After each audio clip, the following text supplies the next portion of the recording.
I like to try to tell some personal stories as well, because I think it makes it, we human beings, we are relational, aren't we? So it's nice to hear stories from the person who's speaking, try to make it relevant, and then quote some suttas and some teachings from enlightened beings as well. And so I have a very deep belief in karma myself. Understand that this conditioned world that we live in, that this law of karma is very powerful, and it's the power that's behind much of what we experience. And that essentially the Buddha explained that there is wholesome and there is unwholesome in this world of conditions, and there is skillful and there is unskillful. And it's very important to understand, and it's very important to have teachers. The Buddha is the foremost teacher who explains to us what is skillful and what is unskillful, because unfortunately we wouldn't be able to work it out by ourselves. This is because of avijja, not knowing, and moha, delusion. It means that we can't see things according to the truth. So in the beginning we need to listen to people who are wise, seek out teachers, read suttas. And so that's the first, when the Buddha explained, he gave his Mangala Sutta, the discourse on the highest blessings. It's the very first line, is don't associate with fools, associate with wise people. So he was giving this, a devata came to him in Jetavana, and it said, a female deva, and it said that her radiance was so bright and pure, it filled the whole monastery. And she said to the Buddha, she said, Lord Buddha, devas as well as human beings are interested in being happy. So what brings the highest blessings? The very first line of that sutta was, don't associate with foolish people, associate with wise people. And that's because in the beginning we need to associate with people who are wiser than ourselves, so that we can understand what is skillful, what is unskillful, what makes good karma, what makes bad karma. Just going to give a little example from my life a few years ago. About 4 years ago, I was an abbot of Wat Nanachat's branch monastery, which is in a national park on the border of Laos, in a remote part of Ubon Ratchathani. And one day I sat in full lotus, and I noticed an interesting tearing sensation in my lower abdomen, and a dull aching pain which didn't go away. I thought, that's interesting. And when I got up from my meditation, I noticed that there was something squishy sticking out in my abdomen area. And then I called a friend who's a doctor, and that sounds like an Inguinal Hernia, Ajahn Achalo. And it turned out that that's what it was, that anyone else had a hernia in this room?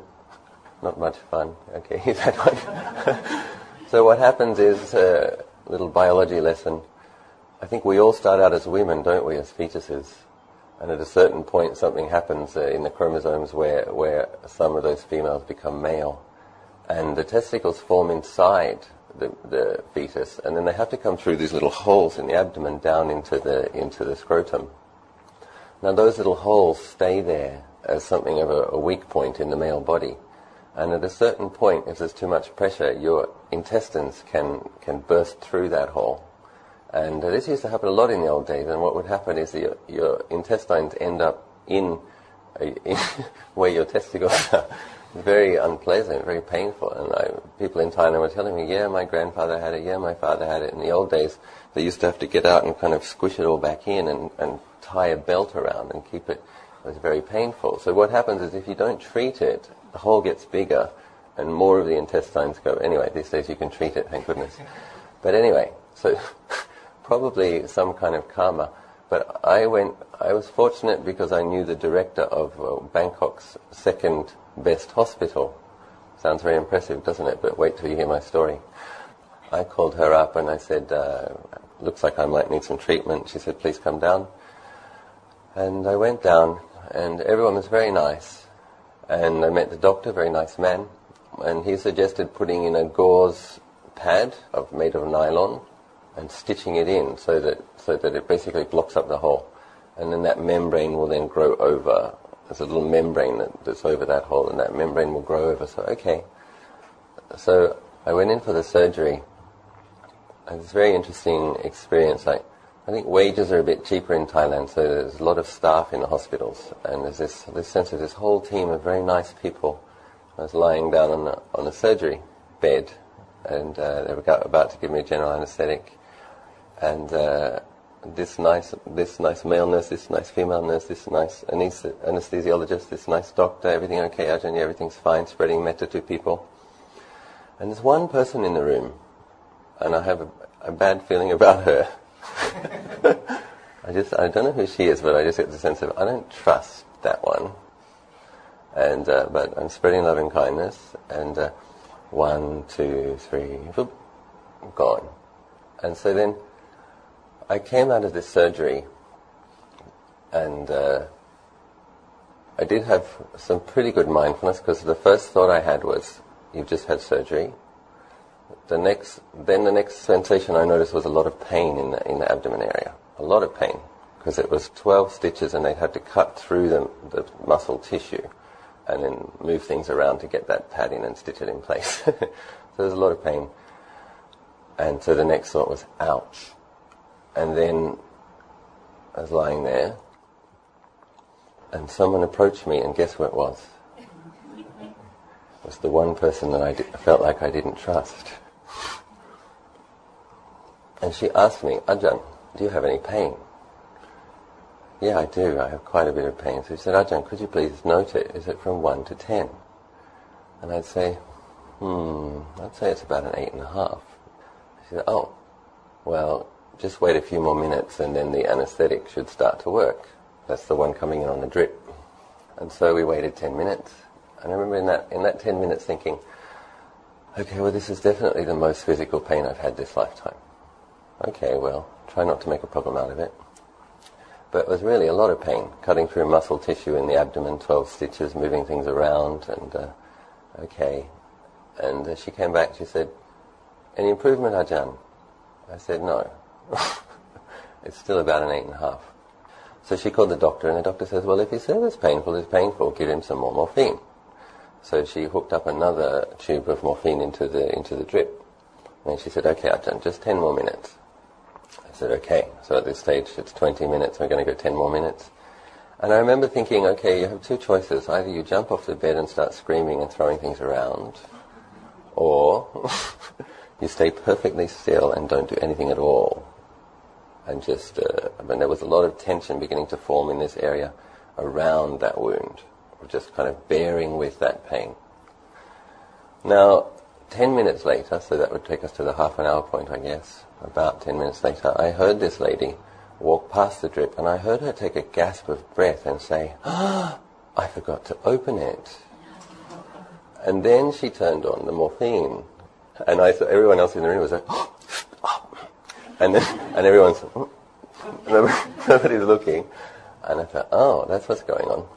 And then, of course, within about 3 minutes, I had a double dose, and it was great. And but there was a sense, wasn't it? I was contemplating, even there I was contemplating, well, this has to be karma, doesn't it? Because here I am in Thailand, second best hospital. Everyone's being nice to me. They're treating me for free. And the one person in that room, in that surgery room, that I had a funny feeling about is the very one that's there when I regain my consciousness, and the very one that forgets to turn on the anesthetic. I said, well, isn't that interesting? Contemplating for many years by that stage, and so I thought, well, okay, so I just have to accept this. I have to accept that this is karma. So in the end, I didn't even tell the director. I didn't tell anyone about the experience. And now that I'm in another country, I feel like I can talk about it. And I just accept that that was my karma. That even I came out of that room, and there's a very nice monk attendant there, and anything you can do to help you. But the story isn't finished. There was still a bit more karma to work through. What had happened was because of the tension in that area, the area around the bladder sphincter, if anyone knows much about physiology, had got very tight, fair enough, because of 40 minutes of just bearing with basically like a stab wound in the abdomen. And so, of course, I couldn't pass urine. So has anybody had a catheter before? They're not much fun either, are they? So they said, okay, Ajahn, your bladder's full and we need to remove the urine. So they thought, well, you look like a big bloke, so they chose the biggest one. And so they put that in. They have to put it all the way through the penis and up through the sphincter and into the bladder, and then the urine comes out. And so that was another interesting exercise in contemplating feelings. And then they took it out because, okay, it's very important after an anesthetic and after a wound that the body passes urine naturally. So many people who've had babies, people who've had surgery know this. So unfortunately 2 hours later I still couldn't pass urine. So it turned out that I got 4 of those in 12 hours. I was sticking it in, taking it out, sticking it in, taking it out. And finally I said to them, they came again, and I said, could you please give me the smallest one? And then I said, leave it in overnight, because I just knew that those muscles had got so tense from that pain and it just needed to relax. And so it did, and the next day it was fine, and the kind of more gross pain from the wound had healed. I think nerve tissues, the body knows how to heal itself fairly quickly, but when the wound is fresh, there's a lot of pain there. So it was good to contemplate, okay, you have a human body, this is the kind of pain you can feel with a human body, good to understand that. And this is also the kind of thing, that was the other contemplation, is, okay, when you have a sensory body, a sentient body in this realm, we are subject to pain. The Buddha explains that the skillful things that you do and the wholesome things that you do are going to ripen as pleasant feelings and things which induce happiness. But the unskillful things that you do and the bad things that you do is going to ripen as painful feelings. So that was a good lesson, and because basically contemplating, okay, so I've quite possibly harmed beings in the past, many lives, and sometimes this is the thing about samsara, we understand it's a very dangerous place, because sometimes doing unskillful things we don't need to have had a bad intention. This can just be like catching food for the family if you're a man, or if you're the woman, you might be the one that has to cook the chicken. But I think it really is, what we do to other beings who are conscious is going to have a karmic result. So, and this is I've got a friend in Ubon Ratchathani. She's a doctor, a very nice lady. She helps lots of people. And she has a terrible lower back pain, and it seems to never go away. And so I asked her, because I've observed some of the habits of Northeast Thailand, I asked her, when she was young, did she ever used to catch frogs for her mum or for her family? She said, yes, she did, because in Northeast Thailand in the hot season there isn't much protein, it doesn't rain. So they actually eat frogs and insects. And so they make a frog chili paste, and they eat it with sticky rice. And they think it's delicious. I don't think it's delicious, but anyway, so I asked her, what they do is to keep the frogs fresh, because they didn't have refrigerators either, is they snap their spine. And then they leave them in a bucket of water, so that basically they're alive but they can't hop away. Okay, so this is a common practice. And so I asked her, I said, well, when you were a little girl, how many of those frogs did you catch for your mum? And she said, Ajahn, it must have been thousands. And so now, even though she's, like, as far as I'm concerned, made offerings to arahants, been on pilgrimages, led pilgrimages, meditates every day, keeps the 5 precepts strictly, this lower back pain just never goes away. Now, at a certain point it will have to go away, because karmas arise, they stay for some time, and they cease, depending on the kind of merits of the bad karmas that we've made. So I'm very confident that at a certain point her back pain will go away. But it's been around for a good number of years now, and it's like I like to tell these kind of stories because it shows that sometimes there's this very clearly discernible direct correlation, isn't there? And I live in a realm where I truly believe karma is real, and the things that you do and how you affect other conscious beings is going to have a direct consequence for you. So, but it's not just the negative thing, is it? There's also the positive karmic vipakas. So the good things we do ripen as a result. I'm going to tell another story now, an interesting story. I like to tell interesting stories. So when I was in Ladakh last year, I've told people a few times, did an extended period of retreat in India last year. I was very fortunate, and one of the places I went was Ladakh, which is a Buddhist area of the Indian Himalayas, between Tibet and Pakistan. And we were driving, my friend Francois, and he'd hired a driver, and we were going to a Himalayan lake at 5,000 meters, and we were also involved in helping to sponsor treating nomads, eye treatment for nomads, because the nomads up in that height have eye problems because there's too much solar radiation and reflection from snow. So there was a group of Australians there who were treating for free these nomads' eyes, and I knew the leader of that group, and we were going to participate, but also I was just interested in meditating in the Buddhist Himalayas. What's that like? And so we were driving for many hours, and we did this really nice puja, and we got to meditate at 5,000 meters, which is, I think it was 5,200 meters, and a very beautiful place called Somariri Pass in Ladakh. And I was meditating and doing this puja in this place where you could just see this mountain here with a bit of white snow, this mountain here with a bit of white snow, this mountain here with a bit of white snow, and it was like being in this huge lotus with snow mountain petals, with just this blue sky with no clouds, and the sky was diamond clear. It was very beautiful. It was one of my favorite pujas. I was just doing my puja to empty space. It was very nice. But then we drove for another 2 hours, and my friend Francois had terrible altitude sickness, so he had a terrible headache. I'd had my terrible headache for the first week, all night, this throbbing pain that wouldn't go away. But then after that, my body seemed to adjust. But he, every time we went another 100 meters, he'd get a bit more altitude sickness. And so we were driving, and we were approaching this lake. It was not the big lake, but it was a smaller lake with this beautiful turquoise green color, and the sky was this beautiful blue. And we were approaching it, and I could see it in the distance. And oh, isn't that beautiful?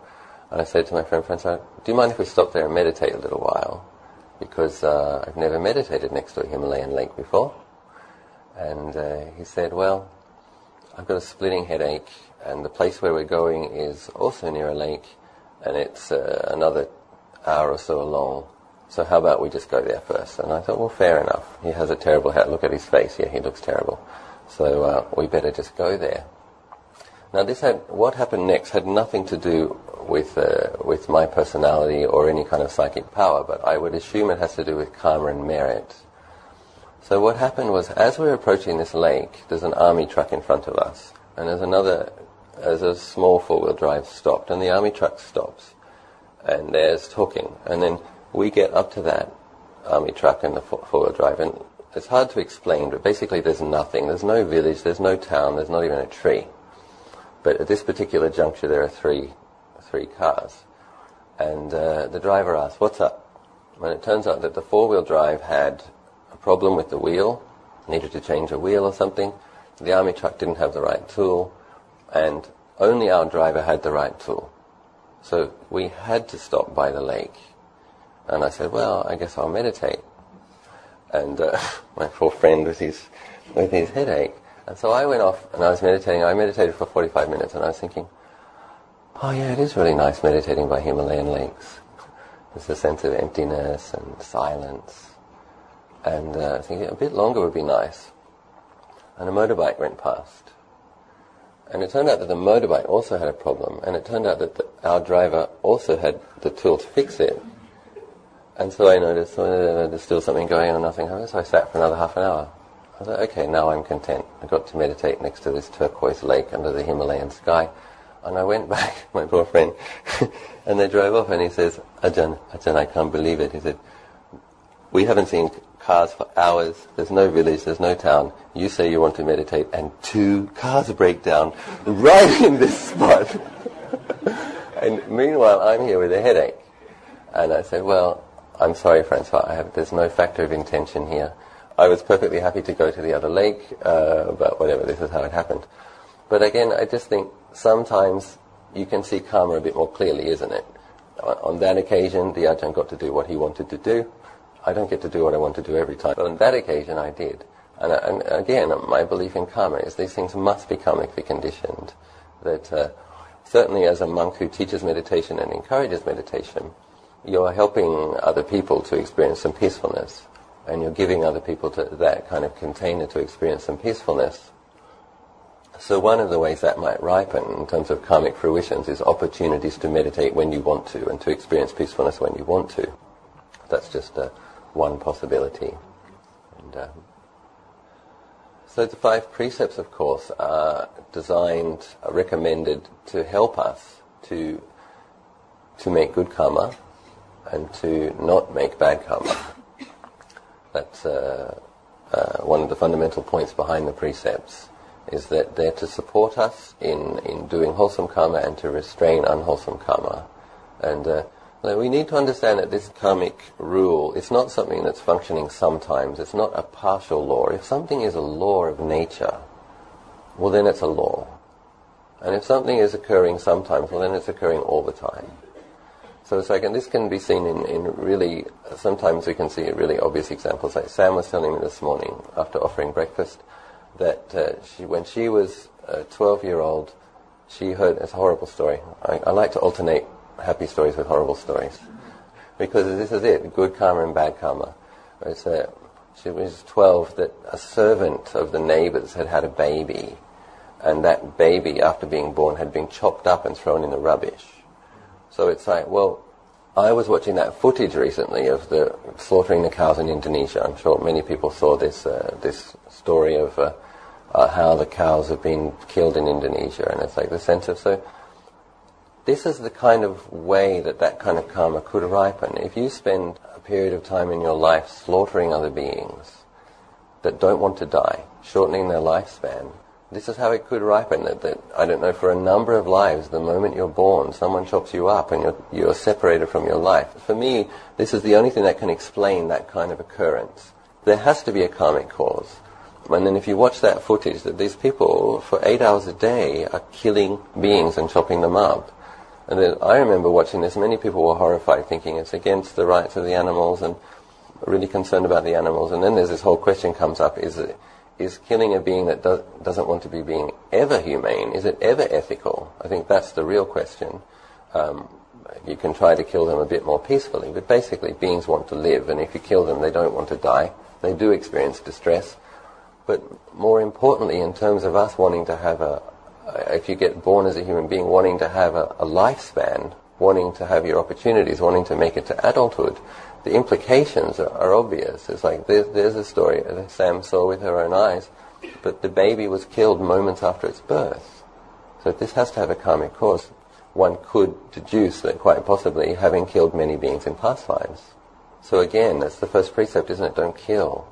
And then don't steal. So how many people this lifetime have had that experience of something being stolen from them? So, this is fairly common, but probably we've stolen. I remember Ajahn Achalo, my teacher, has given me a few very nice blessed things. In Thailand, Thai people like amulets, and they probably like them too much, but it's a part of the culture. And he's given me a few really nice things, special. Among amulets, you have ones with even better blessings and even better energies, and there's a whole kind of a cult around it. And so he's given me some very special things, and I gave away, I think, 4 out of 5, and I kept 1. I thought, I'm going to keep this 1, this special thing from my teacher. Of course, after having given away 4, that 1 that was my favorite got stolen. And then you would think, wouldn't it, you're in Thailand, and I remember I placed my monk's one sleeve warm for the cold season shirt that we wear under the robe on the high seat under the hall, and it had this little amulet attached to it, and it was hanging down a little. I remember seeing it when I placed it there, and then I came back and it wasn't there. So what that meant was someone has gone to the Dharma seat and stolen consciously a monk's blessed object from a monk's item of clothing on the Dharma seat under the Dharma hall. It's pretty amazing. And I asked my teacher about it. I said, have I stolen really precious things before? Because that was like my favorite thing. And he said, no, you were just heedless. He said, Thai people love these things, and when they see it, they can't resist. He said, you should take care of it. So he didn't seem to think it was particularly, but I think it must have been. It must have been. But at the same time, another interesting story is like, when you give away things that you like I said, I gave away 4 out of 5, well then it's possible to get more things. And it's like, it's just a witness thing here. So recently I attended the Dalai Lama's teachings, most people know, and I gave him one of my favorite things. I'll tell him more stories about karma. A few years ago somebody gave me a mala, prayer beads made out of amber. That's about 5 years ago now, and I really liked them. It's beautiful golden yellow color like sunlight. And I gave them to Ajahn Achalo, and Ajahn Achalo has no need for prayer beads. He can just do his samadhi without anything. But there's a sense of when you have something nice, you want to give it to your teacher. So I gave it to him. And then last time I attended the Dalai Lama's teachings 2 years ago, Ajahn Sumedho gave me a nice Buddha statue to give to the Dalai Lama. So I did. A beautiful carved from stone Buddha statue. So then what was interesting is last year someone gave me a carved Buddha statue made from amber. Now, isn't that interesting? On one level I've given away yellow amber, which is my favorite thing at the time, and then I gave away a Buddha, and what came back was a yellow amber Buddha. So that's very interesting. Now most recently I gave that to the Dalai Lama. Just last week I said, okay, well I want to give nice things to these special beings. And so I was listening to the Dalai Lama's teaching, and I remember thinking, I must have caught this from Thailand, or maybe I have this habit in the past, because before I was a monk I wasn't into nice things, like sacred things. I just wanted peaceful mind states. But living in Thailand for 15 years, you develop a kind of an appreciation. And so every now and then you like to have a nice thing. And I practice giving away the nice things that I have, the special things that I have. I make a point to give them away. But I remember thinking, after listening to the Dalai Lama, I just had this thought, I want some small thing which has been blessed by the Dalai Lama. Now what's very interesting is I didn't even know that there was this thing called the silent auction where people could make a donation, and there were 3 things blessed by the Dalai Lama, and then they drew by raffle. Then someone would win one of those 3 items and making a donation to a charity. And so this lady here, Chui Wan, her name is, Chinese Malaysian lady, she won those blessed objects. It was a watch. And so yesterday she came to me after the end of the day of meditation. She said, I have a feeling, Ajahn, and I want to make an offering to you and your monastery. And so she gave me that watch, that little thing which is blessed by the Dalai Lama, and there were only 3. So again, I just tell this story because I'm trying to illustrate karma, that if you give away your special things will come back. And it's like, now when I look at that special thing, I've got a watch blessed by the Dalai Lama. I have to train myself. It's not because I'm special. It's not because I get what I want all the time.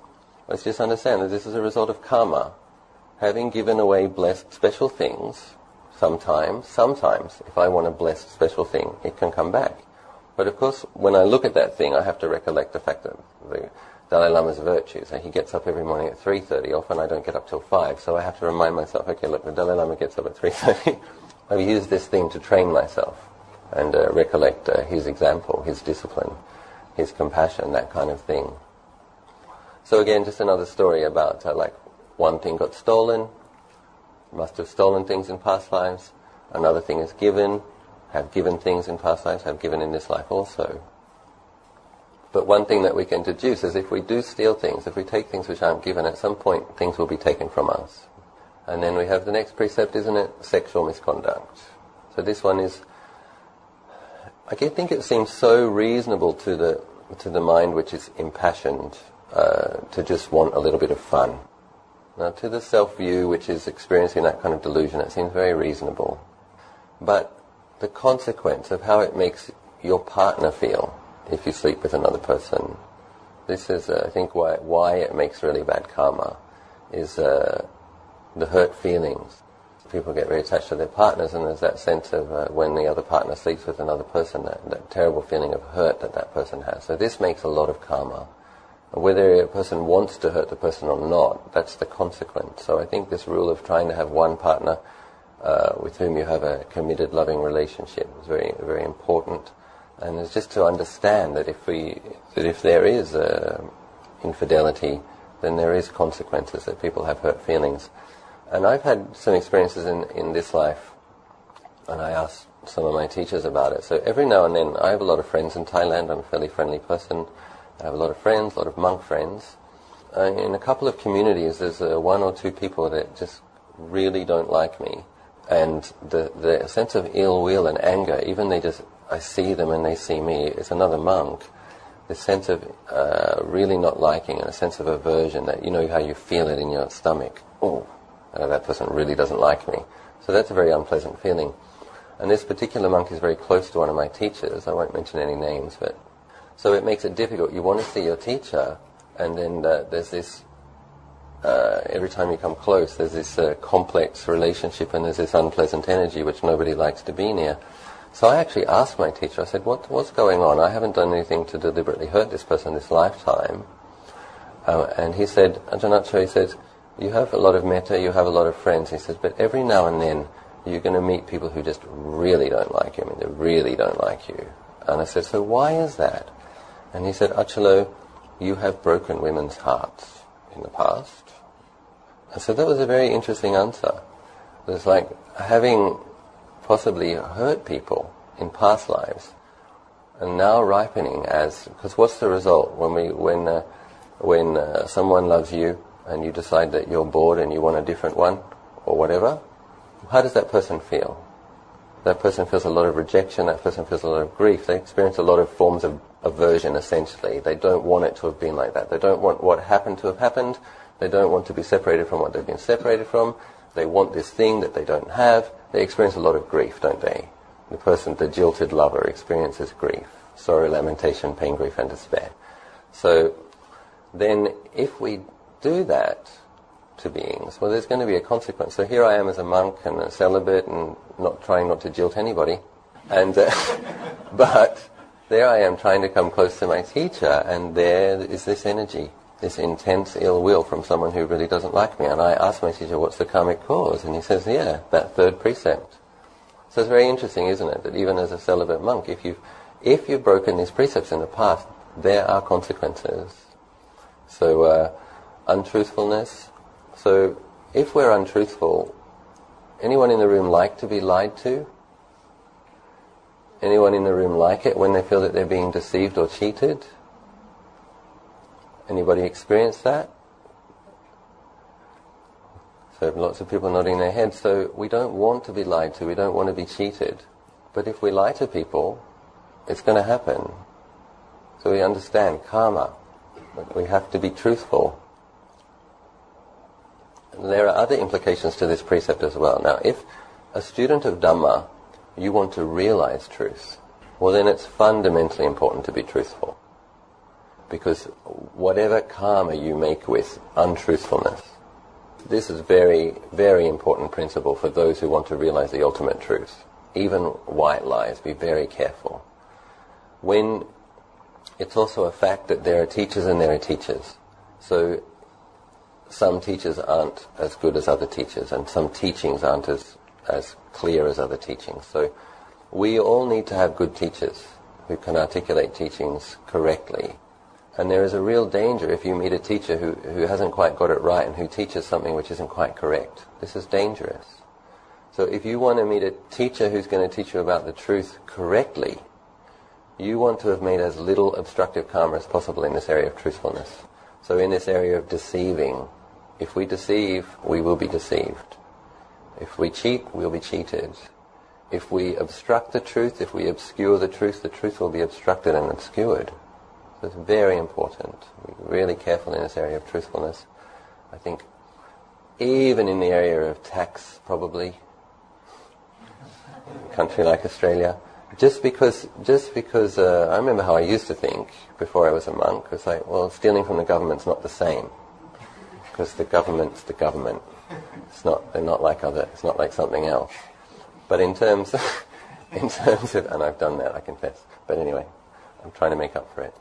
In terms of making our auspicious, we want to make auspicious karma only. We don't want to make any obstructions in this area of truthfulness. So it's okay to be squeaky clean. And then understanding that in the future people will be squeaky clean with you, hopefully. And then the last one, intoxication. So the most important one about intoxication is that, this is very often said, is once you break this one, the other ones go pretty quickly, the precepts. So if it's a drinking and to the point of inebriation, intoxication, or other forms of drugs, it's very difficult then to be mindful of the other four precepts. Speech is usually the first to degenerate. A few exaggerations, a bit of a lie, and harsh speech, you start teasing people, hurting their feelings, so the speech goes first, then the other stuff. But the other thing, more subtle, is these states of confusion that we have. And we all have a sense of coming to want to meditate and there just being a sense of confusion. And also the challenges that we all have in the area of maintaining focus. So if you want to have clarity, if you don't want to be experiencing painful forms of confusion, and if you want to maintain your focus, this precept is fundamentally important. I think it's good to understand that basically we're confused enough, put it simply. We're already experiencing enough confusion, enough delusion, enough lack of focus. So why? Please, why add to that? Why add more confusion, more delusion, more intoxication? And why? It's the important thing to understand about sati, mindfulness, is that I think it's a delicate quality. Although it's there in the mind all the time, there's good mindfulness and there's weak mindfulness. There's clear mindfulness and there's fuzzy mindfulness. Now, if we want to succeed in our meditation training, we need to have good, clear mindfulness. Good, clear mindfulness grows under certain conditions, or is revealed under certain conditions. When we break these precepts, we damage the mindfulness, or we damage the conditions which support mindfulness. When we keep them, that mindfulness is able to become clear. It's as though it's distilled away from deluding influences, or deluding influences it's like something growing in a hothouse under protective circumstances. But if you take that, suppose like an orchid or something, or a lily, and suppose you take it out and you put it in the full sun, what's going to happen to it? Or suppose you take it out and you put it in the snow, the kind of icy cold forms of anger and harsh speech. Okay, there goes that beautiful subtle quality, or the passionate forms of lust, and we let that burn the mind. Okay, well what's left of your orchid of mindfulness after doing that? It's like it can be regenerated, but basically it slows down the process, doesn't it? So we don't want to slow down the process. We understand that the process is already a little bit difficult, that we need a lot of supportive influences to succeed. So these 5 precepts, we understand that they're supporting our growth in mindfulness. Good mindfulness is necessary to deepen our wisdom, to have insight. So then we understand that it's not just a matter of people saying, moralizing, and saying that you should be good and you shouldn't be bad and these things are bad. It's not that simplistic. We're talking about a very sophisticated and subtle training where everything has a good reason. So we're talking about causality, we're talking about conditionality, you're talking about dependent origination. These are the conditions that lay the foundation for your liberation. So Ajahn Chah says you cannot separate samadhi from morality. Where there is good virtue, there is some samadhi, and where there isn't good virtue, there isn't samadhi. Nice, clear teaching from Ajahn Chah. Doesn't get much clearer than that. And so when we take refuge in the Buddha and his example, we take refuge in the Dhamma. That's this path of keeping the precepts, training in mindfulness, and meditating. Take refuge in Sangha, people who are also practicing, people who have realized the truth that the Buddha realized, following in their footsteps, associating with them if we can. And at a point, we've been talking about karma, we're talking about using karma. So the Eightfold Path is keeping the 5 precepts, meditating. The Eightfold Path is these set of conditions. It's karmic. It's using karma. It's using the extreme positive end of karma to go beyond karma. But we have to work with karma. So it's also explained as being the raft which gets us across the ocean to the other shore. Once you're on the other shore, you don't need to attach to things. It's also explained, though, that it would be impossible for an arahant to break the 5 precepts. Once the mind truly doesn't have delusions anymore, they so completely understand that is against the laws of nature or sound principles. It's just they can't do it. They've got so much mindfulness and wisdom. It's not possible to break one of those 5 precepts. So when we keep those precepts, it's also described that we're keeping the standards of the Aryans. I think that's very beautiful. It's like you're keeping the standard that an enlightened being would keep as an expression of their enlightenment. I think that's also a nice way to think of them. But we have to work with karma. We have to generate as much positive karma as possible, and as being as generous as we can be, being as impeccable with the precepts as possible, meditating as much, so that we continue to meet the teachings, so that we continue to have opportunities to practice, so that we continue to be able to listen to the teachings. All of this, the fact that you have these opportunities is generated by your past skillful activities, actually. I don't have any doubt about that. That You've all been practicing generosity for lifetimes. You've all been training with precepts. You wouldn't meet with the Buddha's teachings if that wasn't the case. And then if you want to continue to meet these teachings, well then it's a matter of how wholeheartedly we surrender to this training. And if we do surrender to it wholeheartedly, then we meet good opportunities on and on. We meet more and more good opportunities. And I can give another little example. Recently I was at my twin brother's wedding. He got married on the beach in Brunswick Heads, which is where we grew up when I was a little boy. I went to Mullumbimby Primary School, and we hadn't been back there for a while. My parents rented a house by the beach in Brunswick Heads, and it was a family get-together. First time in 23 years that all 6 children were in the same place, so it was good to go there. Everyone behaved as well, no fighting, which was nice. Then my mum had this idea. She said, "Achalo, I'm going to take you to the Crystal Palace," she said, which is a place which sells crystals and has a nice garden behind Mullumbimby. So I had no idea what was going on at the Crystal Palace, but something special was going on. But my mum just had this feeling she was going to take me, so she took me. It turns out when we get there that these tantric monks from the Tibetan tradition called the Gyuto monks are there. And they're making a sand mandala for some long life ceremony, and they're inaugurating a stupa. And we arrived 5 minutes before the ceremony when the High Lama is about to do some special ceremony which is supposed to help pacify obstructions and increase merits. So it's like without any planning, you see, and it can manifest through someone else. Like my mum has a feeling, I'm taking Achalo to the Crystal Palace. Ajahn Achalo goes to the Crystal Palace and the monks are there and they're doing their ceremony. It's just like arriving in a monastery, but it's not a monastery. It's only temporarily like a monastery. But one can deduce from this, or I would deduce from this is because of my love of Buddhist practice, my love of monks, my love of samadhi. And I do make aspirational prayers when I pay respects to beings that I think are enlightened. I make wishes. May I never be separated from the care of wise masters. May I always bump into enlightened beings. And then, funny enough, you make those kind of prayers, sometimes you do, sometimes you bump into them. Well, it's really nice when that happens. So refuge is real, karma is real, and then it can take us to a point where we go beyond karma. So that's when one starts to have liberating insights, and you liberate yourself from the self-view. So you're talking about a little further on in the practice. It's nice to know where it goes, though. So this is the raft. The raft crosses the ocean. That's the karma, auspicious karma, skillful karma, in Pali called kusala karma. We use that, and then the result is, once you don't perceive yourself as a self anymore, you stop generating karma in the world, in samsara, and you can't be born into it again. So that's where it leads. But we need some samadhi, we need to train in insight, we need to contemplate these things, anicca, dukkha, anatta, and then you can liberate yourself from this realm of karma. And then in the story of the lifetime of the Buddha, you've got these great disciples, like Mahamoggallana. He was beaten up, he was beaten to death. So this is an interesting example. The Buddha's equal to the Buddha in psychic power, the most powerful monk, equal to the Buddha, and he got beaten to death.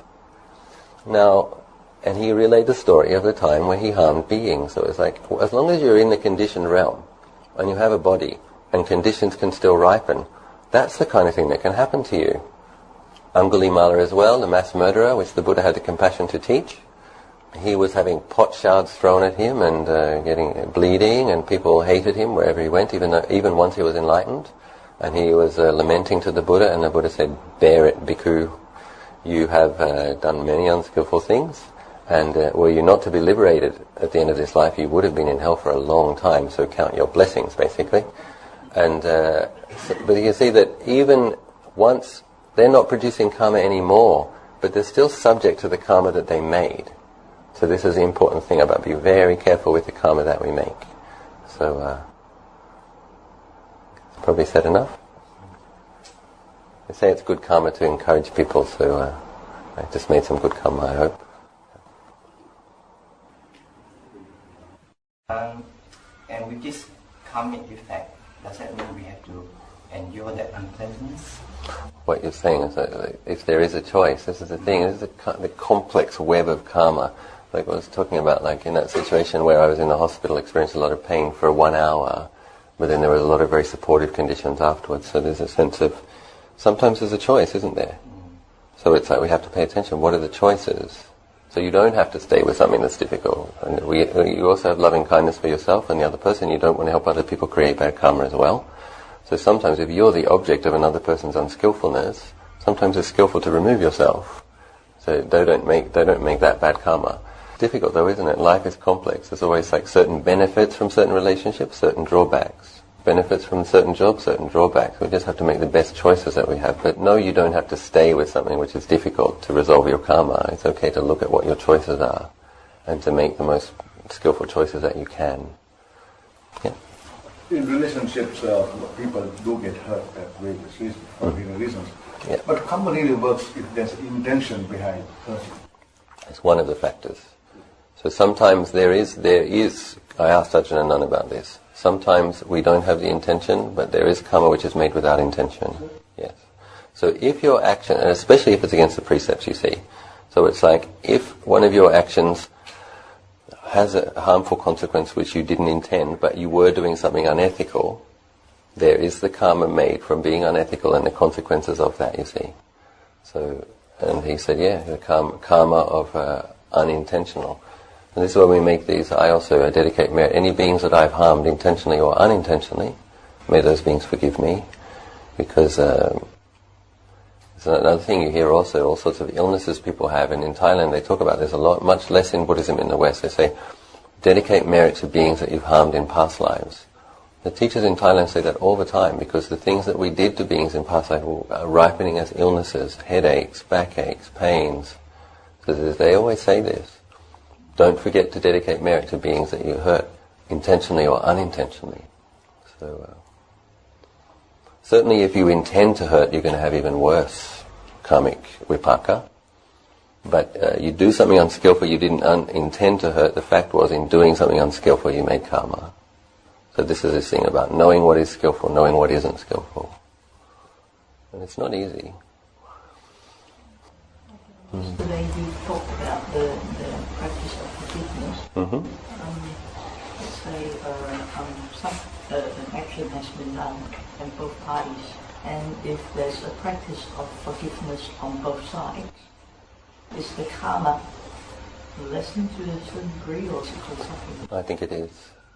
When those two people both consciously forgive and both consciously put something down, it means that it's going to be lighter next time you meet in another life or something. It's not going to be that thing that was hung on to. So this, what we do with our mind is very important. It's very important to forgive, because otherwise it will come up again in future lives. I've heard a lot of stories about this. That sense is, if someone hurts you and you decide you're holding a grudge and you decide, I'm going to get him back. Well, that's using samadhi in a way, isn't it? It's making an adhitan, but it's negative. It's like, one day, somehow, he's going to pay. And you might not see them, but another lifetime comes around. This person comes in your life and you've got that feeling might very well be there. So when two people forgive, wipe the slate, well then it's, I think, lessening the karma and making the relationship in the future more smooth. And the Buddha said there are two types of fools in one of his suttas. Those who've done something wrong who do not ask for forgiveness, and those who, having been asked forgiveness of, do not give it. Both those two are fools. So this is the thing, is if we do something wrong, we should acknowledge fault, we should ask for forgiveness. If that person doesn't give forgiveness, doesn't matter, it means they're a fool. But you don't say that to them. but if someone asks us for forgiveness, it is our duty to give it. This is our practice to give that. Ajahn, so someone who's actually taken their life, and I'm trying to think about the past karmic... You mean talking about suicide? Yes. So in terms of someone who's done that, and their next life, and I mean, in any religion, suicide is one of those things, you know. Yeah. So in terms of their next birth, what does that mean? I mean, of course, they'll probably have to pay out that karmic debt or whatever.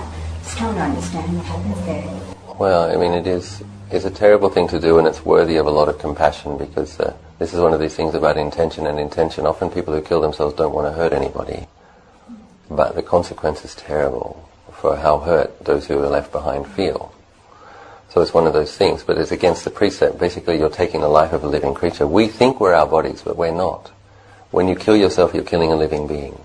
So it's against the precepts. But obviously people who kill themselves are in enormous emotional pain. And it's worthy of a lot of compassion. We don't want to get angry at them for having killed themselves. We want to generate a lot of loving kindness, dedicate merit, wish that they be well. But basically they do create terrible karmic obstacles. If you kill yourself, you make terrible karma. My kind of situation is you want to leave a situation that's bad, but for sure the one you go to next is worse. So that's another thing to understand about samsara. No matter how bad it seems, it can get worse. Horribly enough. So then we have to be very careful. When it seems really, really bad, we have to get serious about doing good things, skillful things. But basically, probably that person is going to have a shorter lifespan. I would say the immediate consequence is probably a ghost birth. So this person was, I say medically, mine wasn't sound. Okay. So I'm just thinking hopefully that'll be because A the person's factor. unwell. Right. The state of mind. It's hard to know the complexity of karma, isn't it? Yeah, I'm just trying to understand. But basically, I don't think it can ever be good. It's like it's taking a human life. It's taking this body which still has its life force, has its karma, and the Buddha said it doesn't have very good karmic results. But you have to dedicate merit, and I think it's just a good. This is a kind of thing that only a monk would say. It's a good lesson in how horrible samsara is, really, and just really digest that. It's like, look, this person was in terrible emotional pain, and they did the very worst thing they could do to make everything worse. Okay, well that's the kind of place we're living in, that's how confused beings are, this is the kind of thing that people do. I want something better than this, and then we generate that aspiration to be liberated, or because this is the result of delusion. People are confused, they do silly things get worse. So, but we have to meditate on all of that with a lot of compassion, a lot of forgiveness, allowing things to be. And this is the result of delusion. When you think you're a self, the more powerful that self-view is, the more deluded the things that we will do will be. So thinking of self is like, okay, well I want to be a millionaire. No, I don't want to be a millionaire. I want to be no, I want to be a billionaire. That's when it's getting in the bhawa, becoming energy. So that just goes on and on and on and on. And on the other hand, it's like, I'm the worst in the world, I can't stand myself, I'm going to kill myself. When it goes the other way. Or, I'm going to go into McDonald's and kill everyone. Well, seriously, it's coming from the self-view, isn't it? The self-view which is deluded and angry, or the self-view which is deluded and greedy, it gets really, really extreme. So the best thing we can do is to listen to teachings on not self, contemplate not self, and not take our thoughts and feelings so seriously. But whenever someone does that, I don't like to come down very judgmental. It's worthy of compassion, isn't it? It's a terrible situation to be in, and it's a terrible thing to have done. And all you can do really is try to, offer some kindness and love in our attitude to it, in all of its horribleness. So, dedicate merit. Sometimes just doing something good on behalf of a person just helps, doesn't it? The sense of, okay, well at least I can do that. I can do something good in their name. And at least we're doing something positive. No easy answers with suicide. Then tell us the difference. One keeps precepts through wisdom, and one keeps precepts through fear of retribution, through karma. Yeah. What's the difference? I say that's wisdom. To keep precepts out of fear of retribution is wise. This is Hiriyanotapa, conscience. The Buddha says two qualities which are the guardians of the world. One of them is intelligent fear of harmful consequences. So that's wise. But keeping it out of faith and keeping it out of wisdom, yeah, probably there will be some differences. If you keep it out of faith, you're still going to have a happy rebirth, but you might not meet wisdom teachings and wise teachers. But if you understand what you're doing and you're contemplating what you're doing, you're making more karma with wisdom and wisdom teachings, you see. But intelligent fear of consequences is wisdom. Places like Australia, I guess there's sometimes the houses get infested with termites. And it's a question of what to do. I know. I'm building my monastery out of metal. Seriously, for this reason. Because I don't want to be... I don't have to face that decision. Ajahn Achalo's monastery once became infested with a horrible type of ant that was in all of the kutis and the monks and under the trees. It was a particular year where there was just so many of this particular type of ant. And the army came in and said, we want to get rid of them. And he allowed it. So we believe he was an arahant. But when it got to the point where the bhikkhus couldn't practice in the monastery, he allowed those soldiers to do what they felt was their duty. But I'm sure it did make karma, but he didn't instruct them to do it. This is the thing about one who's keeping precepts and one who isn't keeping precepts. I'm pretty sure the soldiers weren't keeping the 5 precepts. But they wanted to serve the Sangha, they wanted to do something so the monks could keep practicing. And it's tough. Generally, I think insects not having as much merit or accumulated virtue as bigger animals. So it's just consciously, if you ever have to make that decision that you just admit the fact that you're making bad karma, then you'll be conscious of the fact that this is unskillful, I'd prefer not to be doing it. And then that we do some things that we, work out ways to increase life somewhere else. So that's what they do in Asia. It's like they go to the market and they get some fish from the market and they release them. There's a sense of making some gestures of making up for it. And Westerners often don't like those kind of gestures, but they are skillful. If you go to the market where the fish are there, which are destined to be curry, and you put them in the river, it's good karma.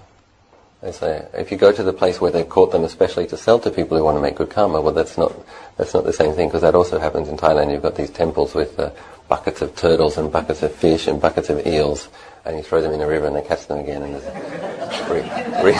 recycling and selling merit, and it's not quite the same thing. But I do think, in Tibet they were doing that, weren't they? They were buying cows and buying horses that were destined for the slaughterhouse, and they'd put a ribbon around their neck, and then people would know that animal had been sponsored. Someone made merit through that animal. That one was one you couldn't kill. And that's also quite beautiful. But we have to, whenever we have to unavoidably do something unskillful, then we have to deliberately and consciously do skillful things. Understanding that one thing is that you can't purify the bad karma, but you can increase the amount of merit, so that when the difficult things ripen, you have supports to help you through that. And I had another story of that. Was last year I was chanting, someone who was dying actually in cancer, and we were chanting in their home, and again in that remote monastery in Ubon, and my friend driving the car asked, does the monastery need anything? We didn't have a fridge, so I said maybe some ice. And so he got the ice, and we got back to the monastery, and we're getting out of the car, and the monk behind shut the door very fast, and my finger was in the door. And now what was very interesting was, again, there's a sense of some bad karma that needed to be resolved, but some supportive circumstances. As it happened, the finger was in the perfect angle that it was between those two padded squishy bits, and not in the metal. And then the ice was right there. So it's like, okay, the finger, you had to go, ouch! And you have to experience the pain, but I take it out and it's working, and the ice is there. So it's like, it's like karma. It's like, this is the thing, is if we consciously do things which generate merit, that when the difficult thing ripens, hopefully there'll be more supportive influences there, so that the overall suffering is less. So, someone here had another question as well. But yeah, okay. What do you think of, I know it's a complex subject, but just your opinion on euthanasia? Yeah. Why did you ask that? Sorry, what's the question? Euthanasia. Huh? Euthanasia. Oh, right. You will talk about quality of life. Ask a doctor. Okay. I personally, for myself, my parents told me, I can't do it, my parents told me, Ajahn, if I get to that point where I'm in a wheelchair and I can't speak and I'm not eating unless I'm spoon-fed, not only do I not want you to prolong my life, I want you to kill me. Well, that's what my parents told me. I said, well, I can't do that because I'm a monk. And but it's like, for what I've also told my friends, is if my life needs artificial prolonging, that's the point I want to go. Because I think there is a thing, there's a point where a life is being prolonged artificially, isn't it? that without the support it would be dying naturally of natural causes. But then I can't instruct people. I'm very strict about rules about that. But I think for myself, that's what I've said, is if I'm in a situation where without the supports this body would die, then let it die. So it's like, but other people have different ideas about that. Sometimes you need that support for a period of time and you might come through. If you're comatose, some people do come out of coma. But that's something that family obviously have to make. I think the best thing is in your will that one writes how they want that situation dealt with when they're there. Because if you don't have it clear in your will, you end up in the hospital. The doctor, it'll probably fall to the doctors, and they'll probably want to keep you alive as long as possible. It's a big bill. So, for me that's it. It's like if I can't chew my own food, it's time to go. If I can't breathe without a machine, I go, just let me have my last breath. So what consequence would it bring to the person who actually give the green light in such a situation? Or receiving some will? Yeah. Well, you stated your intention, didn't you? So this is a typical area. You state your intention that you don't want your life artificially prolonged. So they're just following your will. Yeah. So and they're not belongs to the person who wrote the will. I think so. Then there's this whole thing of like, if old age is prolonged too long, what's the clarity of the mindfulness in that person as well? So, and when they die, how confused are they? So this is another thing to consider as well, isn't it? It's like, what's the quality of the mind? But then it could go really horrible as we're approaching, 6 billion human beings and counting, that if society goes in this direction of at a certain point old people don't have a quality of life and they can choose, and there becomes a social pressure that you actually choose, okay kids, no more quality of life, do me in. It could go in that direction. So you have to be careful that the individual still has a choice. And because it costs a lot of money to governments as well, doesn't it? So it's like, but this is one individuals have to decide, families have to decide. Can that be elevated due to compassion? Because if a person is in such a coma state, they need to be artificially supported. Yeah. It creates a lot of hardship on the people supporting the body. Yeah. So by ending one body, you actually remove the pain from the other. Buddhist practitioners can see it that way, but often it's the case that most people are in denial about death and not ready for it, and as long as that person can be there in their body and still be breathing, they want to hang on to it. So this is why I'm saying is write your will, because when people get to that point, most people aren't meditating on death, most people can't accept that their loved one is about to go, and so even if you're comatose, they want you in that state for a while they get used to the idea. So it's because most people they just don't think about it. But it's not clear. And my father had a stroke 2 years ago, and my mother was a very serious stroke, but he did survive. My mum said to me, I think I told you this already, but she said to me, I couldn't believe it. I said, was it a dream? Was it a movie? I'm like, Mum, how old are you? She's 73. I was like, you haven't even thought about death? You're not like contemplating the fact that this is going to happen? No, she hadn't thought about the death of her husband who's 75. That's where a lot of people are at, unfortunately.